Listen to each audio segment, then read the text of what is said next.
Ankleshwar notified area વિસ્તારમાં દર વર્ષની જેમ આ વર્ષે ઈએસઆઈસી હોસ્પિટલ પાસે ગણેશ વિસર્જન માટે 2 કૃત્રિમ કુંડના નિર્માણની કામગીરી પૂર્ણ કરવામાં આવી છે.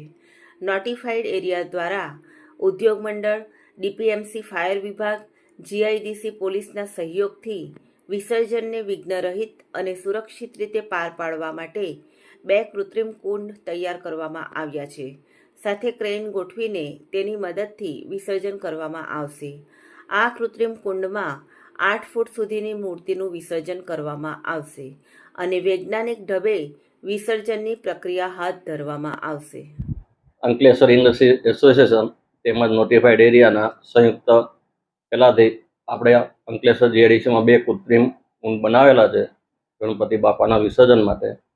અને ગયા વર્ષે લગભગ 2175 જેવા નાની મોટી મૂર્તિઓનું વિસર્જન વૈજ્ઞાનિક ઢબે કરેલું, જેમાં ડીપીએમસી, પોલીસ, સિક્યુરિટી તેમજ જીપીસીબીના સંયુક્ત સહયોગથી ને આ કાર્ય પાર પાડવાનું છે.